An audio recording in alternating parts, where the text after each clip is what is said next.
All right, welcome back to Bible 101. This is lesson 3 in the series of 6. We are studying the Old Testament books of 1 Samuel through Esther, and so this is the rise and fall of a people. We left off with Judges last time. As you recall, Judges were not, or at least the time of the Judges was not such a good time. They continued through this cycle of sin. The last judge we hear about actually is not in the book of Judges, it's in the book of 1 Samuel, and it is Samuel himself.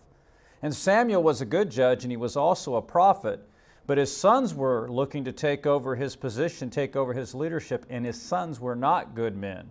And so the people of Israel were looking for something different. So we read this in 1 Samuel chapter 8, verses 5 through 9. They said to him, "You are old, and your sons do not follow your ways. Now appoint a king to lead us, such as all the other nations have." But when they said, "Give us a king to lead us," this displeased Samuel. So he prayed to the Lord. And the Lord told him, "Listen to all that the people are saying to you. It is not you they have rejected, but they have rejected me as their king. As they have done from the day I brought them up out of Egypt until this day, forsaking me and serving other gods, so they are doing to you. Now listen to them. But warn them solemnly and let them know what the king who will reign over them will claim as his rights." So when they were asking for a king, they were really not rejecting Samuel as God told Samuel, but they were rejecting God as their king. And yet God chose to give them a king anyway. So in your book and on the screen, you'll see that the first king of Israel was Saul. At the beginning, Saul was a very humble person. He took this job very seriously, but power then sort of went to his head, and he began to think he had more power than he ought to have in doing things that God did not want him to do. And so God rejected Saul as king and replaced him with another person. And so on your screen and on your book, God replaced Saul with David. Now, David didn't become the king right away. He was a young boy, actually, when he became king. God told Samuel to go up to the home of Jesse, who lived in the little town of Bethlehem, and there he would find the next king. And so he went to the home of Jesse and asked Jesse to bring out all of his boys, and he lined them all up, and every time that Samuel would put his hand over one of them, God would say no, and then the next one, no. And all of them were rejected by God. And so finally Samuel said to Jesse, "Do you have another son?" And he said, "Yes." "Well, he's outside, out in the fields." And he said, "Well, bring him in." So they brought him in. And it was David, and he was a young boy. And Samuel didn't really think that this young boy would be king.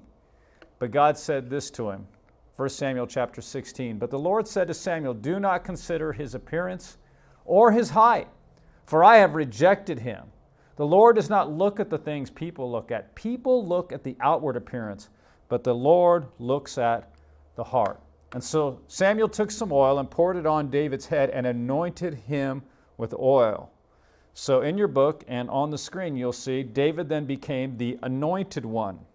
The Hebrew word for anointed one is Messiah. Now again, he didn't become king immediately. He served actually for Saul in several different ways. One of those was as a warrior. And even as a young boy, he went out to the battle lines to see the Israelites fighting the Philistines and saw this giant named Goliath who was taunting and mocking the Israelites and mocking their God. And David said, "I can defeat this giant." So he went to Saul, and Saul let him go out and fight this giant. He said, "I've killed lions before. With the power of God, I can kill this giant." And so he took 5 stones and a sling and slayed Goliath. So if you're looking in your book, David killed Goliath with a sling. And on your timeline, you'll see Goliath laying there after David has already killed him. So David becomes this warrior for Saul. Well, Saul then became very jealous of David because people were really claiming great things for David. They would say, "Oh, Saul has killed his thousands, but David his tens of thousands." So this made Saul very jealous, and he wanted to kill David. And so he chased him all around the desert, but David was able to outmaneuver him and hide. Finally, Saul was killed in a battle against his enemies, and David became the king. And David unified the tribes of Israel. They were sort of at odds with each other a little bit, so he unified the tribes and grew the nation of Israel. The New Testament book of Acts says that David was a man after God's own heart. But that doesn't mean David was a perfect person. In fact, one of his warriors, Uriah, was out fighting in a battle one time, and David was up on his rooftop and saw Uriah's wife, a woman named Bathsheba, bathing, and he had her brought over to him, and he slept with her. And so David sinned. So again, in your book and on the screen, David sinned by committing adultery with Bathsheba and having her husband killed. Well, God, of course, knew all about this. David had not hidden it from God. And so God sent the prophet Nathan to talk to David about this. And Nathan spoke to David by telling him a story. He said, look, there was this really rich guy who had all of these flocks, all these sheep and goats. And there was this poor man who had only one little ewe lamb. And this rich man had someone come to visit. And did he take one of his own flock and slaughter it so he could have a cookout for this friend? No, he took the one little ewe lamb from this poor guy and killed it. And King David became very enraged about this, and he said, that guy deserves to die. And the Bible says this, then Nathan said to David, you are the man. This is what the Lord, the God of Israel, says, I anointed you king over Israel, and I delivered you from the hand of Saul. I gave your master's house to you, and your master's wives into your arms. I gave you all Israel and Judah. And if all this had been too little, I would have given you even more. Why did you despise the word of the Lord by doing what is evil in his eyes? You struck down Uriah the Hittite with the sword and took his wife to be your own. You killed him with the sword of the Ammonites. And so after David was confronted by Nathan, he repented of his sin. But even though he repented, there were still consequences that would come from this. The child that Bathsheba was pregnant with died. And then David's other sons, Absalom and Ahijah, rebelled against him, tried to overthrow him as king. And so he faced all these other consequences as a result of this. But he and Bathsheba married, and later on they had another son. And that son was named Solomon. So on your screen and on your book, David's son Solomon became king after David. And Solomon was known for his wisdom. There is this great story that we hear about that Solomon has these two women come to see him, these two women that have been living together, and they're very poor, and each one of them has a son.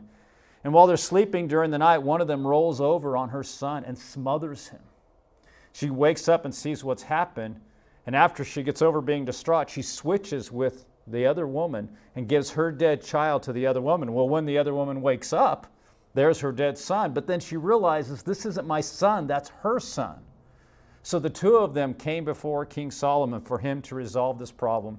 And this is what Solomon said, 1 Kings chapter 3. Then the king said, bring me a sword. So they brought a sword for the king. He then gave an order, cut the living child in two and give half to one and half to the other. The woman whose son was alive was deeply moved out of love for her son and said to the king, please, my lord, give her the living baby. Don't kill him. But the other said, neither I nor you shall have him. Cut him in two. Then the king gave his ruling, give the living baby to the first woman. Do not kill him. She is his mother. So there you have on the timeline a picture of Solomon's wisdom. You find out all about Solomon and his wisdom. And his fame really spread throughout all the world, or at least the world at their time, so that a woman named Candace, who was queen of the Ethiopians, came up to visit Solomon because she had heard all about Solomon's wisdom, and she wanted to see and hear about this for herself. Well then, Solomon built a temple, or had the temple built to replace the tabernacle. You remember that the tabernacle was this building or this tent that they used to worship in. So now Solomon has this temple built to replace it. So you can see on your timeline the temple that is built there. It was very elaborate. It took him 7 years to build this temple. And here are a couple of pictures of what this probably looked like. You can see the outside in this first picture, and then a cutaway so you can see the things inside of it, what it would have looked like probably inside of the temple. The problem with Solomon is that his wisdom really did not extend to his personal life. This guy, believe it or not, had 700 wives and 300 concubines. That's 1,000 women. Now, most of these marriages were for political connections, that kind of thing. But what ended up happening is these women worshiped other gods, and they led Solomon to do the same thing. And so they pulled him away from God. Well, we see on the screen, Solomon's son, Rehoboam, succeeded him as king. Well, Rehoboam actually became sort of a harsh king, and the people wanted him to back off a little bit. They even said his father was too harsh, but he said, I'm going to be even harsher. Well, as a result, a rebellion rose up, and a guy named Jeroboam led this rebellion, and so there became a division in the tribes. So on your screen, Jeroboam led the northern tribes in a rebellion that divided the kingdom. After this, the northern tribes are generally called Israel, and the southern tribes are called Judah. So we have this division between Israel and Judah. Whereas all of the nation used to be called Israel, now the north is going to be called Israel, and the south is called Judah. So you can see the division there on your timeline when all of this occurs. And this division basically falls along the lines that you see in the map where the red line is. Everything below the red is Judah. So you have the tribe of Judah, and then the tribe of Benjamin is also involved. And everything to the north becomes Israel. And somehow Simeon, even though it's far to the south, gets lumped in with the tribes of the north and becomes a part of Israel. The northern tribes developed alternative places to worship, and they began worshiping idols because they couldn't have them, the Jeroboam in the north couldn't have them continue to go back down to Jerusalem. That would sort of undermine his rebellion. So they developed these alternate places to worship, and they worship these idols in these places. Well, then God called prophets like Elijah to speak to the kings and to the people. One of the most famous stories about Elijah is where he encounters the prophets of Baal on Mount Carmel. And so all these prophets of Baal come out there, and he taunts them and he mocks them. And he says, why don't you build an altar and put wood on it, and you call on Baal to bring down fire? And so they do. And they even cut themselves with swords and go on and on and on, making a big deal out of it. And no fire ever comes down. Then he builds an altar and puts fire on it and calls upon the Lord. But before he calls upon the Lord, he douses it with water. Again and again, he douses it with water. And then he calls upon the Lord, and the Lord sends fire and consumes it all. And then he turns to his own people and says, now you decide who is Lord. And they say their God is Lord. And so he said, then you need to kill these prophets of Baal. And so Elijah has won this duel with the prophets on Mount Carmel. But he's also well known for his care and concern for the poor. That's a lot of what the prophets do. And there's an occasion where you have this woman who's very poor. She has a young boy, and she's picking up sticks. She doesn't have much oil, and she doesn't have much flour left to make her something to eat. And Elijah encounters her, and he asks her for a drink, and he asks her to make him some bread. And she said, look, I was just picking up these sticks. I was going to go home and cook something for me and my son, and then we were going to die. He said, no, you go ahead and fix me something to eat. And you know what? God is going to keep taking care of you. And until this drought is over, your oil and your flour will not run out. And in fact, that's what happened. Her oil and flour did not run out, and God continued to care for her. So you can see there on your timeline, Elijah connecting with her. Well, some of the prophets we hear about in the Old Testament wrote books. Elijah is not one of those. And those books are usually divided into major prophets and minor prophets. And really the distinction between major prophets and minor prophets is simply the major prophets are longer books and the minor prophets are shorter books. So you see on your screen the 5 major prophets: Isaiah, Jeremiah, Lamentation, Ezekiel, and Daniel. And then the minor prophets: Hosea, Joel, Amos, Obadiah, Jonah, Micah, Nahum, Habakkuk, Zephaniah, Haggai, Zechariah, and Malachi. So again, on your screen, the prophets were often concerned with Israel's worship of idols and how that affected how the people treated one another. And you can hear the prophets talk about this. I'll give you a couple of examples from Hosea chapter 13 and verse 2. Now they sin more and more. They make idols for themselves from their silver, cleverly fashioned images, all of them the work of craftsmen. And hear it from Amos. This is what the Lord says: for 3 sins of Israel, even for 4, I will not relent. They sell the innocent for silver and the needy for a pair of sandals. They trample on the heads of the poor as on the dust of the ground and deny justice to the oppressed. Father and son use the same girl and so profane my holy name. They lie down beside every altar on garments taken in pledge. In the house of their God, they drink wine taken as fines. Sometimes the prophets compared to the people of Israel or the people of Judah to an unfaithful wife. That God is the husband and Israel or Judah is the wife. And the wife has been unfaithful. The husband has doted on her. And yet she turns to other lovers. Because of her idolatry, Israel, Samaria was taken into captivity by the Assyrian Empire. We can read about this in 2 Kings chapter 17, verses 5 through 8. The king of Assyria invaded the entire land, marched against Samaria, and laid siege to it for 3 years. In the 9th year of Hoshea, the king of Assyria, captured Samaria and deported the Israelites to Assyria. He settled them in Halah, in Gozan, on the Habor River, and in the town of the Medes. All this took place because the Israelites had sinned against the Lord their God, who had brought them up out of Egypt from under the power of Pharaoh, king of Egypt. They worshipped other gods and followed the practices of the nations the Lord had driven out before them, as well as the practices that the kings of Israel had introduced. So there you can see on the map where the Assyrians were located in reference to where the people of Israel and Judah were. So again, sometime later, the people of Judah also began to worship foreign gods or idols and abuse one another. And you can hear about this from prophets like Micah, Micah chapter 2.